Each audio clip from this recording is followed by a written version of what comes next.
Good evening. Welcome to our June 14th, 2022 Commission on Disabilities monthly meeting. If we could please salute the flag. I pledge allegiance to the flag of the United States of America and to the republic which stands one nation under God, indivisible, with liberty and justice for all. If we could have a roll call of the members. Ms. Vice Chairwoman, Thank you. Ralph DeChico, Chair. present. Pauline Perno, Vice Chair, is present. Asma Bufuda. Present. Okay, Mario Gramanis. Present. There you are. Robert Brown. Present. And Jason Barone. Did I see you peeking through? There you are. Yes, present. Perfect. Jason, how are you? Good So over all here. are present, so we have a quorum for this meeting. You? Thank you. Next is item number 1 is a motion to approve the minutes from our May 10th meeting. It sent them out. Hopefully everybody had a chance to take a look at it. I didn't get any emails that was needed anything to be corrected. So if everybody had a chance to take a look at it, if there's no issues, if we could, someone make, Motion to approve. Mario makes, Jason makes a motion to approve. Do I have a Yeah, me second? too. Me too. Second. And Jason seconded it. So the meeting minutes are approved. Yeah. All right. Item number 3 is the Cpec May updates, June, July events. Robert had sent them to me. Robert, I didn't know if you wanted to read them. Do you have them available to read, or do you want me to read the? If you want to give me 2 seconds, I can pull it up. Sure.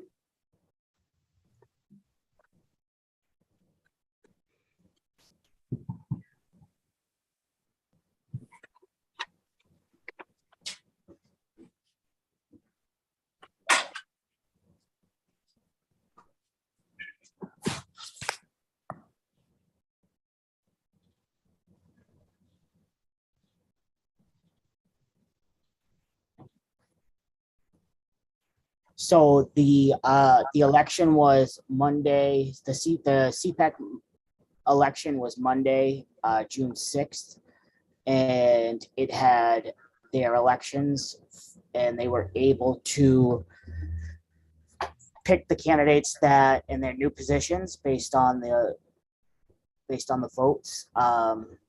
The president is myself.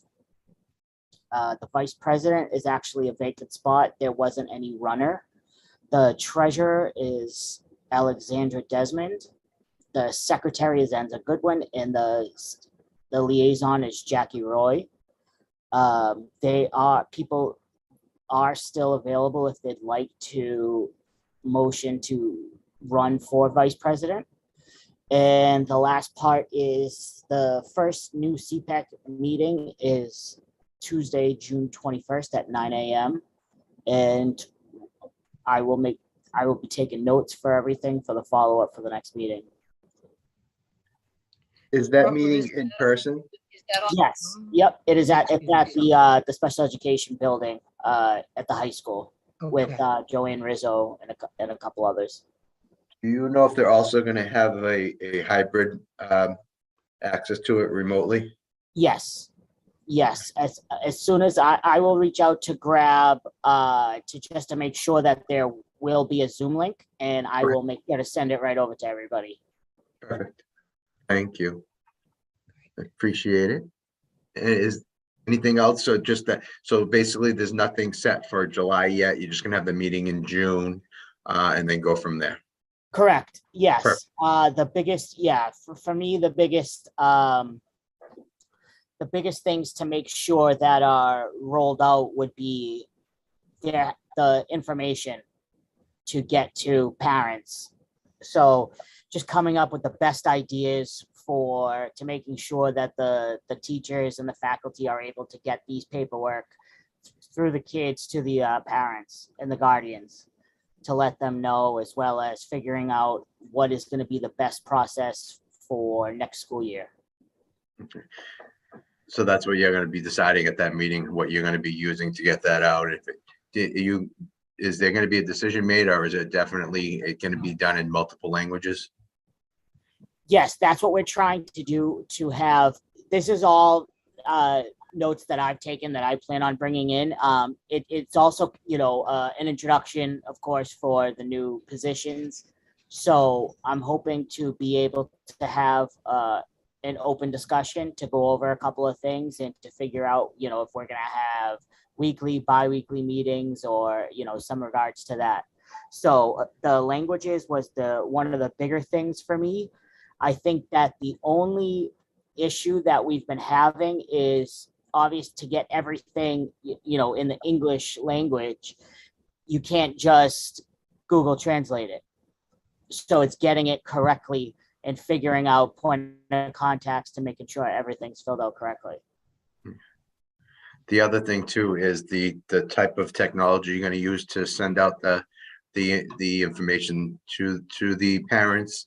Because I know a big thing is a lot of them don't check their emails or use their emails. So the best, do you have backup plans, texting or social media or anything like that? Yes, believe it or not, when I first during last year, when I first went to meetings, I do some of that stuff with one of my businesses, the marketing and social media. And one of the things I tried to tell them was that the Cpec Facebook group page is like if it's a personal account, like if me and you had one. So that issue is why a lot of people don't get to see it when they post about the meetings, post events. It needs to be transitioned into an actual Facebook page, not an account. And that's going to be huge, because what can happen is you can actually filter to have it as a favorite. So anytime something gets posted, it will be the first thing that you see on your timeline. Right. And so getting into that situation, connecting that through Instagram as well as Twitter, but also to get an email and text blast to let everybody know. Okay, perfect. Yeah, because I know that Asma will probably tell there's an issue that a lot of them don't have the emails, and there has to be other avenues. And I agree 100%, because ironically, they wanted to pick, they were telling us that, to try and reach out to the teachers and the faculty to make sure that we're getting them, and that they actually send every month the paperwork to the schools so that they can give them to the kids. And I've never received one. So Right. that should, give you an idea, so we can make sure that this starts getting, implemented correctly. Yeah, and if I'm not mistaken, I believe when they do the input every year from the students or whatever, they ask them, if they have an email, if they have social media. If they don't, maybe they should add that onto the forms. If they have a social media account, what's the best method of getting correspondence for your student and whatnot? Yes, one of the things I did bring up is, you can have each social media account have its own QR code. So that could be extremely simple. When you just get the piece of paper, you can just take your cell phone camera out and it'll bring you right to the page. And one other thing I did want to try and bring to the table was to see if it wouldn't be an issue to have the city of Revere on their social media be able to make a post, whether it be, 2 days or 3 days prior. Yeah, they can, and they also have a city calendar that anything can get posted to. It just has to get sent to them. They can go right onto the city's websites, calendar right on the main city's website. And I'm sure that there's a way that it can get linked, and the school also has Twitter accounts. And also maybe. For me, I receive it through the class Jojo. Yeah. Yeah. And if Anza email it to me, I can share it on two couple of the Facebook page, like Revere in Espanol and Revere Arabic community. That will be great. And if you, Robert. And I think that they're supposed to be transitioning everything to Dojo, because actually my son's class, and I guess I'll speak for the school, we're still on Remind. So we haven't gone to Class Dojo through that aspect. So absolutely. And just to circle back to one more thing about transitioning the Facebook page is I'm going to create an event for every Every meeting. meeting. And with that, once everybody sees it, you have the ability to click it and it automatically gets input into your calendar, whether it's whether you have an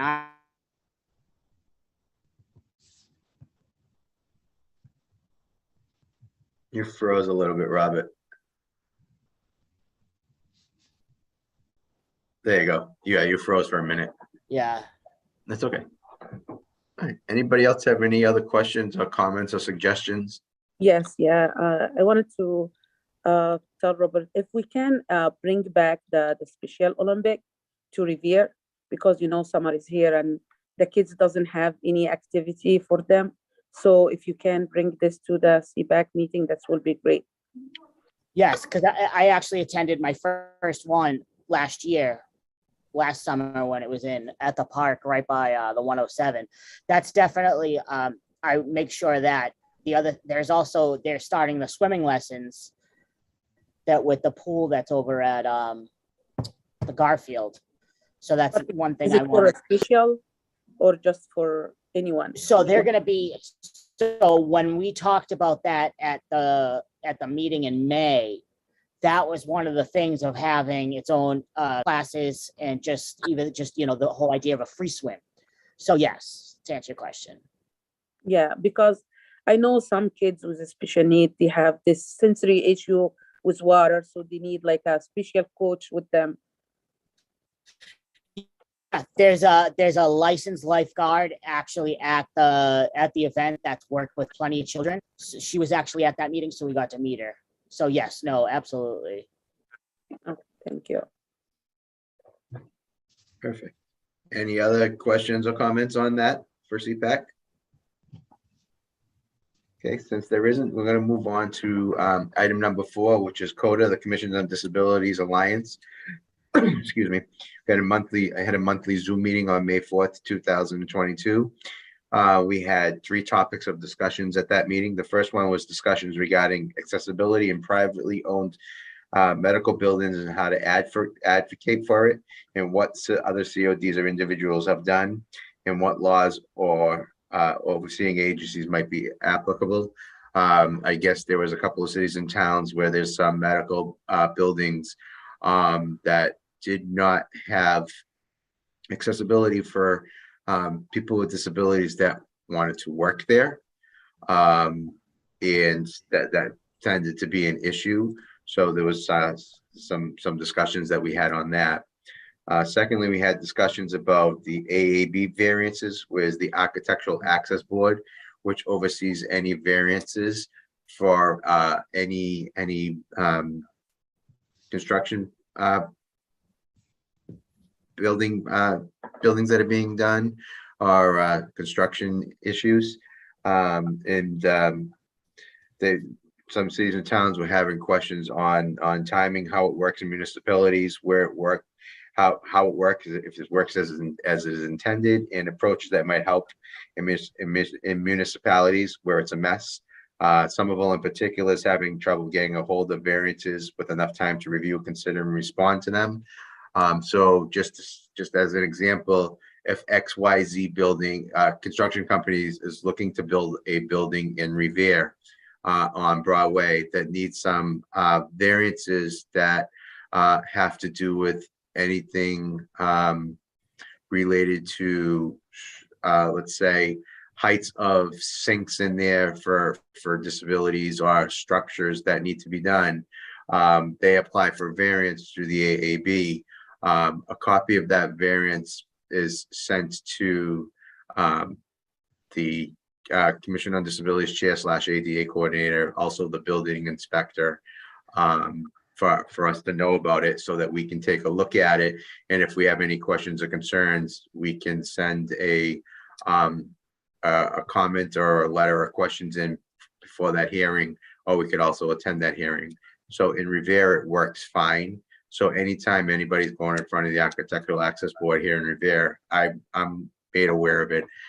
So every contractor that does work that needs to go in front of them. It sends everything to me along with the building inspector. But I guess some cities and towns, they're receiving everything after the fact supposedly. And it's causing an issue with them. But I think that's an internal issue with some of the cities and towns. What the Architectural Access Board has been doing now too is they've been doing it, sending a lot of it electronic, which makes it a lot more easier instead of before you would get everything through Robert's mail, I'll call it snail mail.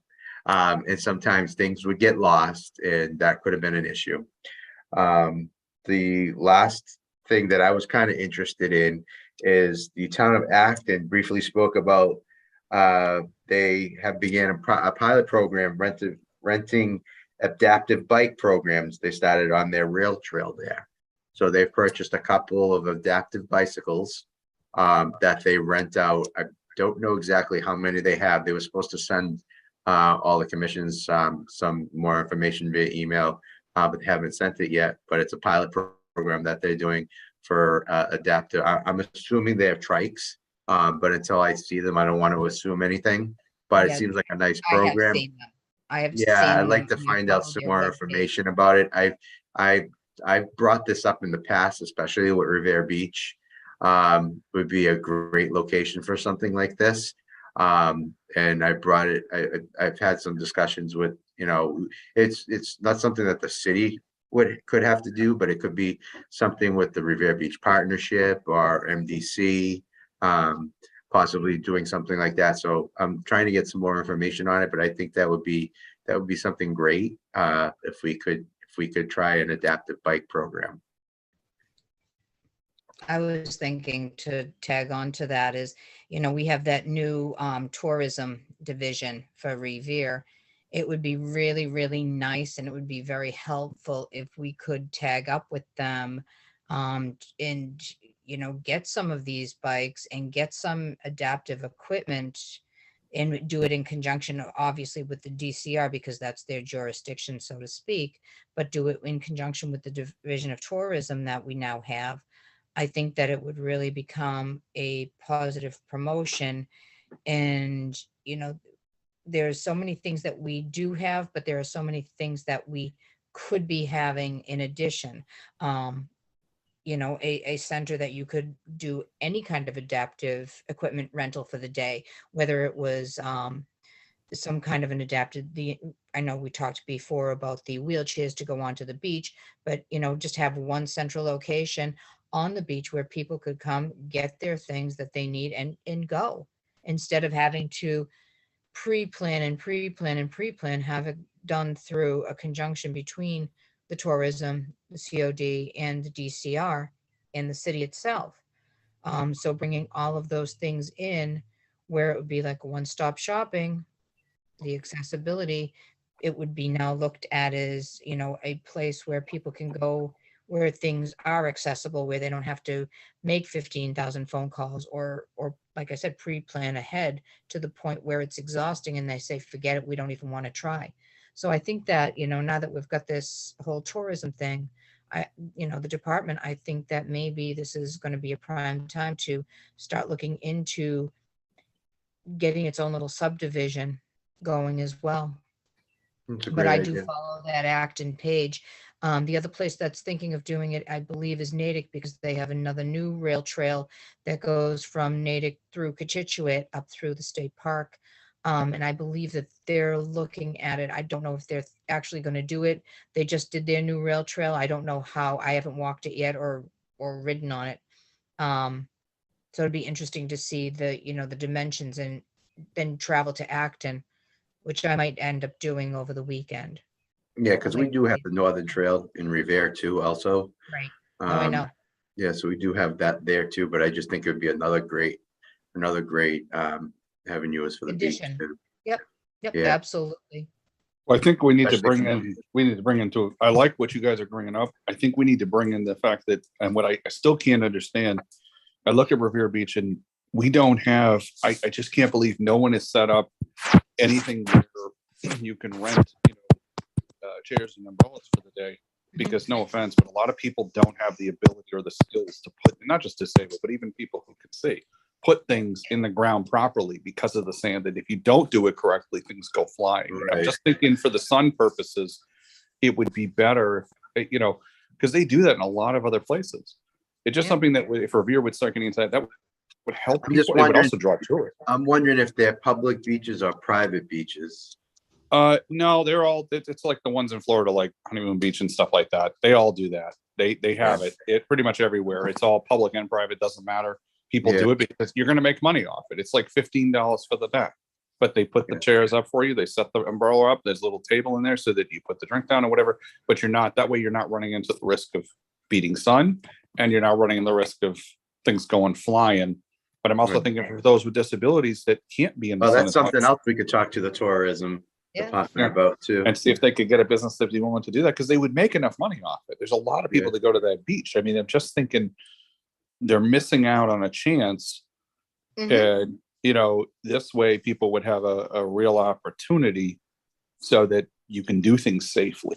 And so I'm not lugging, you know, things there. You know, it's worth the money if you go only a couple of times, or if they give them a, you know, a bulk rate, if you're going to do the whole summer, let's say, you know, they could make some real money doing that.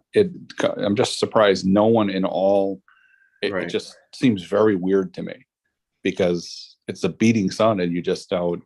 But I think anytime you get that crossover between city, public, DCR, you know, you're getting all of these conglomerates, and anytime you have more than one agency, we all know how difficult it is for everyone to jump on the same.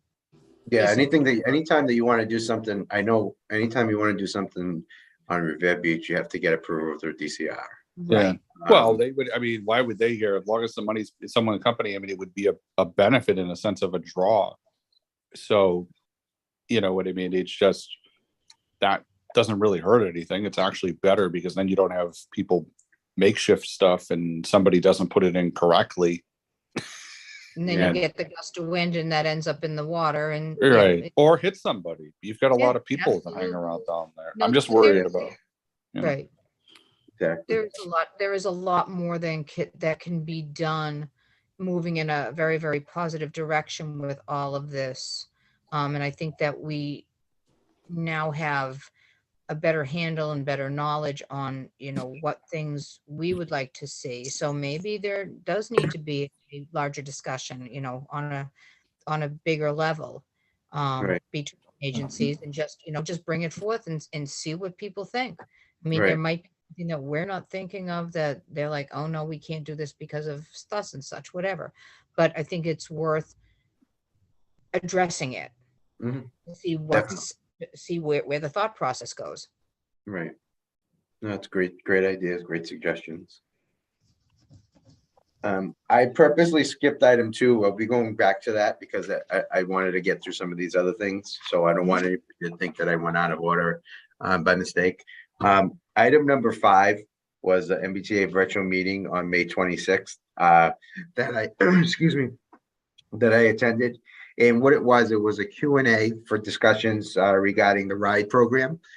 They wanted some feedback from constituents that know of or use the RIDE, to see how things were going, what needed improvement, what has improved. And it was a pretty good meeting. You know, Jason knows some of the things that have been going on with the RIDE. There was a misconception that one of the programs for the RIDE was discontinued, but it basically, the name changed on it. And Jason, I talked to Jason about it too, and he knew the exact name of it because it was a pilot, and then everybody thought that it went away, but it actually was just rebranded. So I want to just turn that over to Jason for the correct name of it. Yep. So it was originally called MBTA Ride Pilots, and then you just had to reapply when it hit July 1st, because what they were doing is testing it out to see how it worked, make sure it was even feasible, and then that program ended, and they did it as MBTA Ride Flex. So, but you had to sign up for either Uber or Lyft. You have to pick one or the other unless you're in a wheelchair. That is the only exception where you can have either. So you either choose one or the other. It is a project to switch from Uber to Lyft, because I had to do that at one point. When you try to get it done, it's not that easy. That application can also be a bit confusing. And then the problem is that a lot of people don't understand that when they do that, you're going to get either a ride vehicle, or it could be a Lyft vehicle or Uber vehicle for some of your trips. Now you could change that, but the benefit is you get the pre-scheduled, and it gives you a 10-minute window for the bookings. So for the Lyft or ride, whatever you use, but it is still coming out of your account. You have to make sure you have the money, because they won't even let you book the trips. The other only challenge may be the vehicles involved. So you do have to be careful of that. I ran into it myself on the way home today. So luckily the guy was smart enough to figure out where to be. So, because I almost didn't make it. So, but it worked out pretty good. I'm lucky. Yeah. Yeah, a couple of other issues that people were having is there was no real time for the dispatcher. When you called for a complaint or whatnot, you weren't being able to talk to the correct place, the correct customer service, and then it wasn't getting you to the dispatcher. Or I'm trying to remember exactly what these were, but now they're trying to streamline it. So when you call, it's you're talking directly to the correct person so that they can contact the driver. Before, there was a leeway. You were calling and then they couldn't get in touch with the driver. The driver couldn't get in touch with dispatch. Yeah. The middleman in between. So now they're trying to get rid of that middleman person. Is that correct? Yeah, there is some talk of that. I think they need to get rid of. They have what's still called ETA department, and the problem with that is they don't really talk to the drivers either. They end up talking to dispatch. They can send messages to the driver. The problem was that the system is now set up that they stopped using the radio in a lot of the vehicles, so they were only using the text messaging. But if you're driving, you cannot read it and you cannot write or respond back. So the radio should have been used. They need to have two ways to communicate at all times. There should never be reliance on one setup, because if something fails, if that tablet goes down, you're out of commission. You can't continue the process. When you call, you still get at points. I got one girl who was rude. I mean, didn't properly cancel the trip, because the way you have to do it, and it still baffles my mind. I gotta figure out, because I've never seen anything like it. They have one system for the booking side of it when you call in to book the trips. Then there's a different system for the dispatching side of it. So if you cancel a trip, if they cancel it out of your booking side, but don't take it out of the dispatch. Is that correct? Then it screws up the entire thing, because that happened to me. And what they did, they put my trips back in when I had, remember I told you I had that incident with my, because I had that thing last year because I have my thing on a automatic subscription. Well, when the holidays hit, they take it out for that day, except the person canceled the entire month. And instead of, including into June, they basically screwed up and removed the subscription. So I had to call. When I called, the manager I spoke to put it into the reservation side, but never put it through the dispatch side. Yeah. So that creates a hassle too. So it depends on who you talk to too, because some of them have some skills and some of them do not. And then they're lying to the clients, because they'll tell a client they're down the street or they're somewhere and they're not really where they're supposed to be. Right. So, or they're not letting the person know that, hey, no, this is going to be a lot longer. And they won't seem to care that people are late for work. And that's an impact to somebody with a disability. If you don't have a complete flex schedule, that does count against the individual, unfortunately. Unless you have a real responsive employer, I suppose. But, Anybody else have anything to add to that? If not, I'm just going to move on to item number 6. which just as a reminder that the Commission on Disabilities is looking to fill a vacancy still. So if anybody has any interest, you can go to the Human Resources page on the city's website and look under boards and commissions, and there should be a way to respond to them, and they will be able to get back to you on that. Item number 7, there are no communications. Item number 8 is commission members' late items. I do have one that I wanted to mention before we go back to item number 2. The Real Recreations, Parks and Recreations Department is going to be hosting an all-ability softball game at Griswold Field off of Washington Ave by Stop and Shop. That date is going to be Sunday, June 26th at 11 a.m. and that's free. And you can register your player and partner by calling the Parks and Recs number at 781-286-8190. You could also take a look at their website, which is www.revererec.org. So again, it's an all-ability softball game, and that's going to be Sunday, June 26th at 11 a.m. So I just wanted to put that out. I have it posted on the Disabilities Facebook page. Parks and Recs has it on their all their social media websites, and I believe it's throughout a bunch of different social medias. But I just wanted to send that out as a reminder, also that's coming out, and that's free. Yeah, and we have the Juneteenth event this Saturday, the 24th, yeah, from 11:30 at 281 Broadway Revere. The Juneteenth event. Yes, yeah. Yeah, 11:30 to 2 p.m. Yeah. I'm trying to see on here. Did any other commission have any other late item that they wanted to mention before we go to item number 2? Okay, item number 2 is updates and next steps from the May meeting, which also coincides to go into the April meeting. And what we had at that time as a reminder,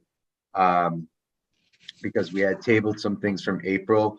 One was we had discussion started on able-bodied persons assuming daily life situations of disabled persons, which also coincided to discussions regarding progression of medical conditions and disabilities, causing people needing to leave the workforce, along with where they can turn for help, is where we wanted to see if we have any more discussions on that. So I'll open it up to any commission member, because I know Pauline was spearheading that. So I do have some updates for you. So I did some more checking around with respect to able-bodied persons becoming a disabled person for a day, accepting the challenges, taking some notes, seeing what's going on. So I did call the Boston Center for Independent Living. I had a nice conversation with a woman who gave me a lot of insight. They do not have a specified training event or any kind of thing that's formal, but she was able to talk through a lot of my ideas with me. And so what we basically came up with is, if we were going to do this to target a small enough group, so like, let's say that we as a commission do it with city hall members. So just so that it's a very small event and something that can be controlled and monitored and have notes, taken, so that when they come back from their day out as a disabled person, that they will have some information to then again share with us, and possibly have, someone from the newspaper travel with them to kind of do the background notes. I also did put out another phone call to, I don't have the agency name, but this conversation in particular was from Boston Center for Independent Living.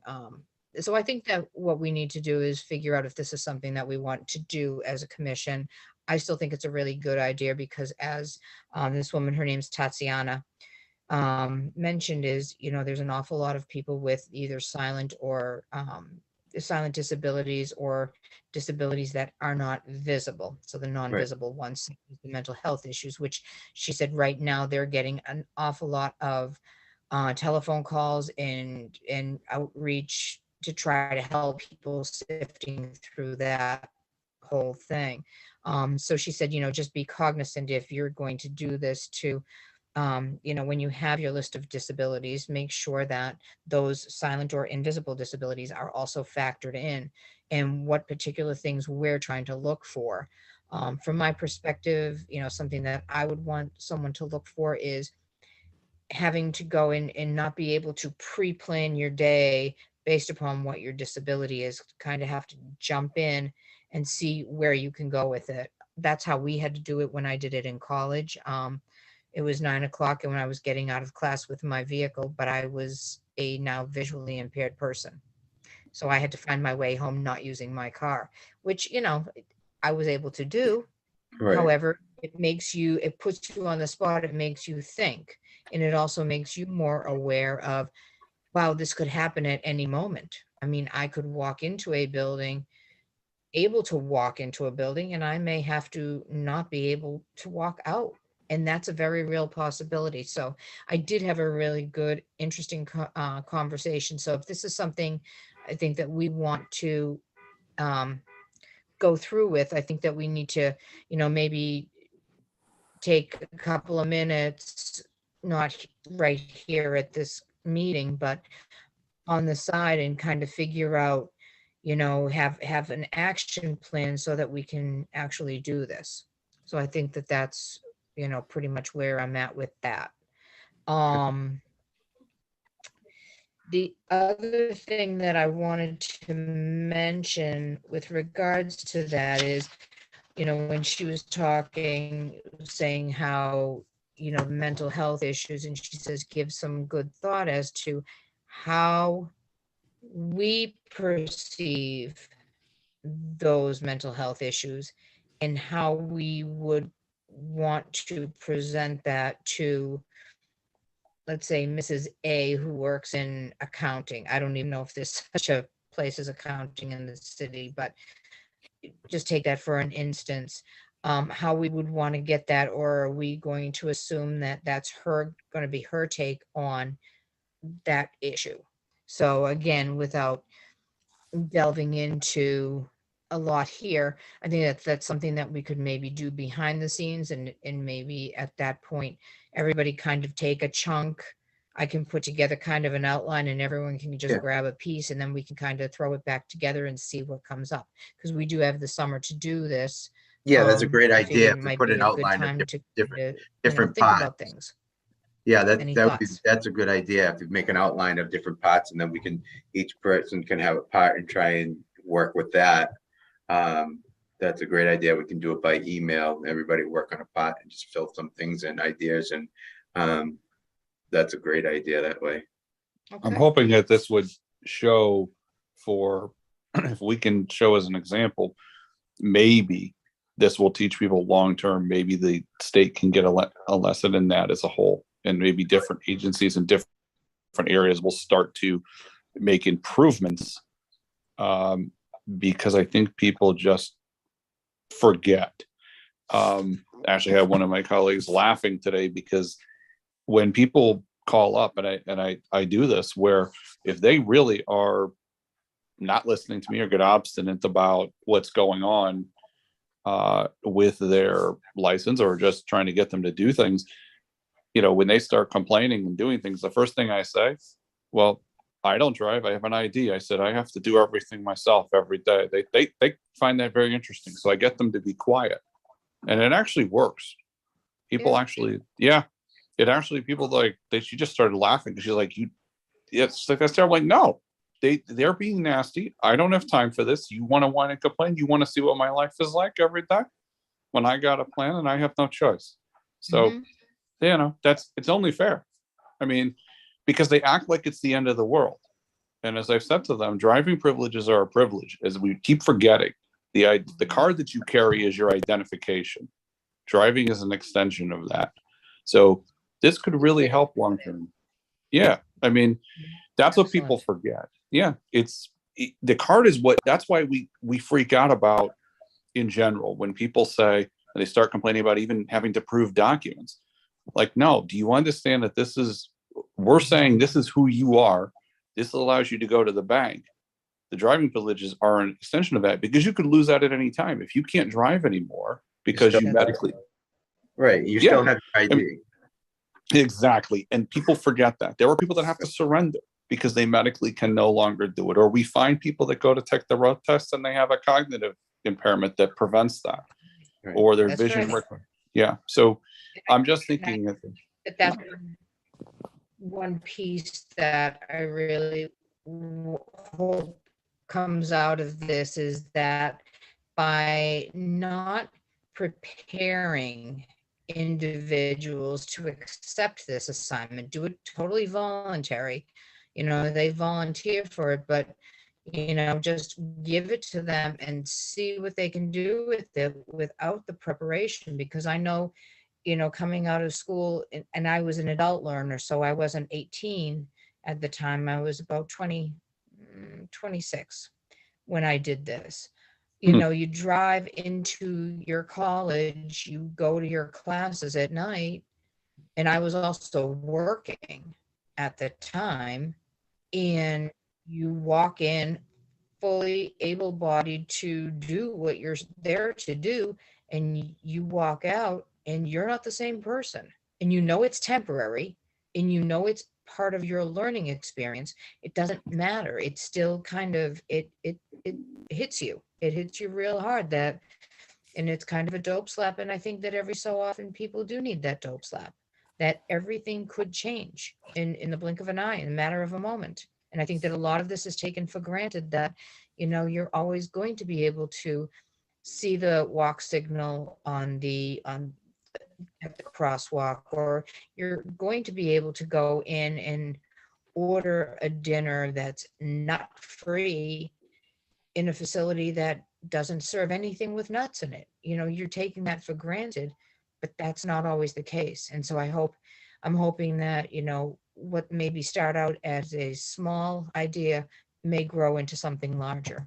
So that's my hope. Yep. Perfect. All right. So if So, you yeah. like, I can throw together kind of an outline Yeah. and put it out there, and Then we can, you if can we have an either outline, bob if we for can put it, apples on it, or it can be assigned whichever way you'd like to do it. It doesn't matter to me. yeah, if we have an outline, if we can break it up Great. into like 5 or 6 different parts, and then everybody can take a part and, add their ideas to that one All part. righty, I will. Thank you. That sound good with everyone? Yeah, that was. And then and Robert would help us be able to market a lot of it. Bobby. I keep calling you Robert. I know you like Bobby. All right. Anything else we wanted to continue discussing, or we want to just keep it at that for right now? That was my piece. Okay. So that's what we have there. Then I'm looking on, there's no residents on here. I haven't received any concerns. Just one thing that I'd like to mention is that I've been getting a lot of calls that there are people within the city that are putting their own handicap parking signs on their fences. They're putting their own no parking on their fences. Unfortunately, the police cannot do anything about that, but that is false information for people thinking that they can't park there. It's to me, it's I'll say it's rude to put something on your fence sticking out to the street. It gives the false sense of what's the word that I'm looking for? Entitlement. Awareness. Yeah, entitlement that nobody can park there. It's not a legal sign. There's a process to get a handicap sign. It goes on a pole that you're approved to. It's a public street, so if there's any of those posted anywhere, please let me know, because I'm in the process of working on something about that. Spots cannot be held for anyone. I have. and it's a false sense of security, then, you know, the street is for anybody to park on, and you cannot be posting signs, handicap parking, parking for only handicapped residents at this address. You can post those on your property if you have a parking lot, but you can't post it in front of your residence. You should, put it this way, you shouldn't post it on your fence, going right out to the street. They say, well, you can put anything you want on your fence, but you know, common decency, you shouldn't be doing that. It's not right. So it's funny, well, not funny, but you bring that up. I have an individual on my street before it, you know, I moved here 15 years ago, who has a handicap, an actual handicap placard, sign on the pole that was put there, and there's no, it's for, so nobody parks in front of the house. There's a very large driveway. There's no placard in any of the cars. Yeah, if anybody sees that, you send the addresses to me and I send it to the traffic commission. So anybody sees any of those. But I want to go as to so far as seeing, I don't want people putting them on their fences saying this is handicap parking. And that, you know, it's just not right that people are doing that. So that's my thought on that. So you can't put cones to save spots. It's just, it's, you know, there's a process. If you are handicapped disabled, you need a sign, you don't have a handicap accessible driveway, there is a process. There's an application process that has to go in front of the traffic commission. So there is a process for it. So that's where, well, I'll end it on that. So that's all I have on that. So item number 10 is just our monthly reminder. Ms. Vice Chair, would you like to read that, or? I would love to. Thank you. So our reminder, the Commission on Disabilities is working remotely. Residents can speak to staff from our 311 constituent services center through Monday through Friday when you call the office at 781-286-8267. They will be able to answer most of your questions, but if they are unable to, or if you would like a call back from our department, please ask to be transferred to the Disabilities Office's voicemail, and someone will get back to you as soon as possible. As always, please let us know if you would like something discussed or brought up and added to our monthly meeting agenda. You can let us know if you would like to speak on any issue or concern. The Commission is here to help any resident and assist all the disabled residents and families of Revere. Thank you. Could I have, I'm going to ask for a motion to adjourn. Motion to adjourn. Second. Mario as for the motion to adjourn, Jason seconded. Our next meeting via Zoom is going to be Tuesday, August 9th at 6 p.m. We are not going to be having a July meeting. So I want to wish everyone have a happy and safe 4th of July. Anyone has any questions or concerns, still feel free to reach out to us by telephone or via our email. And as always, please stay safe. And thank you, my commission members and vice chair for attending this meeting. Thank you. Thank you. Bye, everybody. Have a great night now. You too. Bye.